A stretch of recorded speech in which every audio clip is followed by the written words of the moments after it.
Tatay Glenn, ilang taon na kayo, Tatay Glenn? 32 po ko, Will. 32. 32, bata. Okay. Single father, single dad. Single po. Matagal na ba? Ilang taon na? Mula po noong September 2018 lang po. Last year. Opo. Last year lang, mag-isang taon pa lang. Opo. So, si Mrs. nasaan? Nasa langit na po. Ah, wala na. Wala na po siya. Ano siya? Kasakit? Ano ba? Nagkasakit po siya. Ah, okay. And then, pero matagal kayo nagsama? 12 years po kaming, almost 12 years na sana kaming kasal ngayong Mayo. Kaso nga lang, ako na lang mag-isa nag-celebrate kasi iniwanan niya kami. Ano ba yung naging karamdaman? Cancer po. Ah, Cancer po. ilan ang anak nyo? 7 po sila.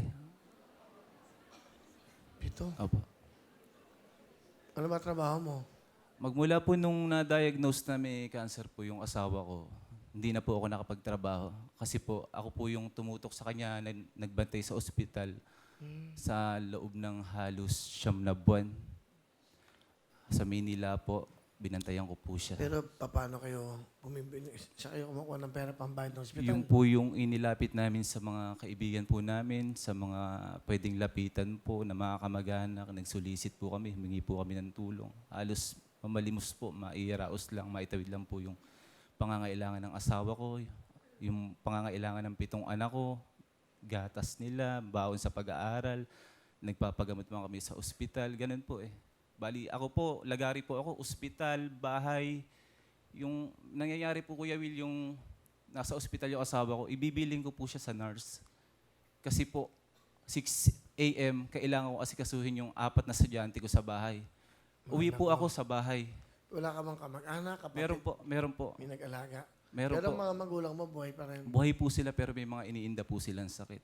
High blood po at diabetic po sa may mga Sa edad 7 na po. mong anak, may nakapagtapos na ba? Wala pa po, Will. Wala pa po. Paano mo, ano ba trabaho mo ngayon? Sa ngayon po, wala po. Paano kayo nabubuhay? Kumakain? Paano? Sa tulong po ng mga kapatid ko na may trabaho din dito sa Ano ba Maynila. huli mong trabaho? Ang pinakahuli ko pong trabaho, news dealer po. Pero po, pag kami anihan po sa amin, nagte-treasure po kami, nag-aani po, ganun po. Ano ba ang probinsya mo? Bulacan po, San Miguel po. Bulacan lang. Opo. 7. Sige, sino mga kasama mo? Pinakikilala ko, Will, yung kasama ko, panganay ko ng anak, si Natnat, pangalawa, si Notnot, pangatlo, si Nitnit. Ay po, Kuya Will. Ay, mga bata pa. 1 taon lang po yung bunso ko, sunod-sunod po sila, Will. Retrato? Eto po. Ayun,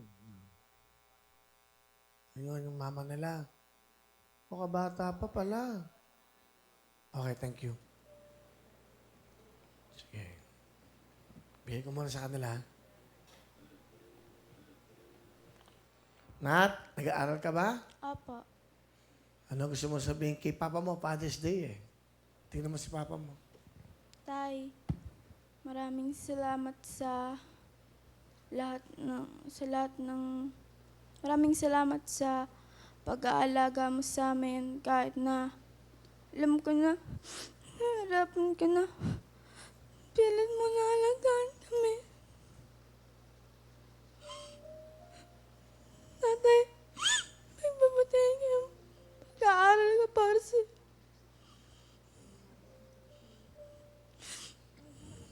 mahal na mahal kita, tatay. Sorry. Sobra ng pagkakulit ko.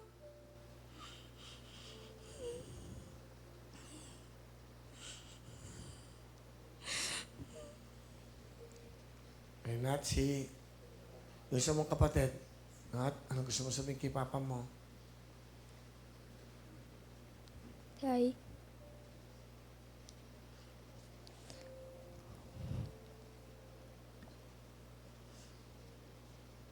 maraming salamat. Kahit sobrang pasabay namin sa'yo.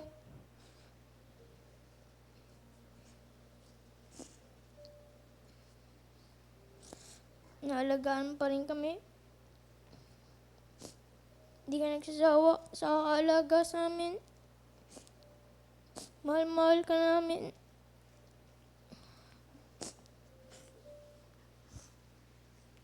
Okay, si Nate, gusto mo sabihin kay Papa mo? Tatay, salamat sa mga pag-alaga mo sa amin nung nagsura pa. Sige lang. Kahit wala na si mama, kinakain pa rin kami para mabuhay kami. Kaya ko na. Mahal mo si tatay mo? Tatay, mahal na mahal kita. Ayun lang po. Okay. Ano gusto mo sabihin sa mga anak mo? Yung 7 mong anak. Mga anak, basta kayanin natin to. Alam kong masakit, mahirap na walang nanay. Ipilitin kong gampanan yung pagiging nanay at tatay para sa inyo.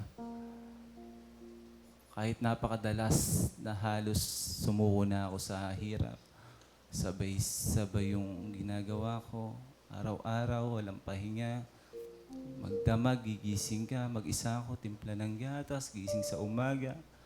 Asikaso sa papasok, labal, linis, paligo ng bata. Ako lang lahat, wala akong katulong, alam niyo yun. Kaya hiling ko lang sana sa inyo, magpakabait kayo. Pagbutihin niyo pag-aaral niyo, susunod kayo sa matatanda, lalo-lalo na sa akin, sa mga lolo niyo. Yun lang, mahal na mahal ko kayo.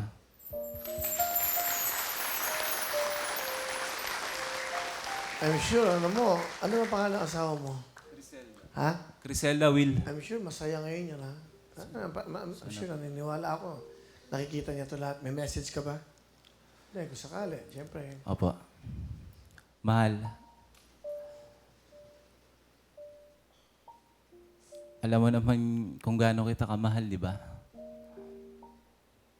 Ito ko, pinipilit kong magpakatatag kahit napakadalas kong isipin na parang gusto ko nang sumunod sa'yo.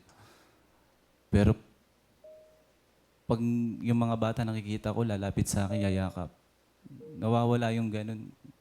Pinipilit kong magpakatatag at maging malakas. Kung saan ka man naroon ngayon, sana payapa ka, masaya. Mahal na mahal ka namin. Lagi kang nasa puso namin. I love you, Riz. I love you.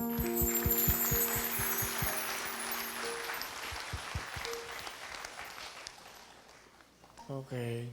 Good luck sa inyo. Mag-aaral kayo mabuti, ha? Opo. Bigyan mo ang titig isang jacket. Hindi, 7 sila eh. Mga bata, di ba? Bigyan mo ng 7. Maliliit pa naman. Sige, ha? Okay, pagpasok sa eskwelahan.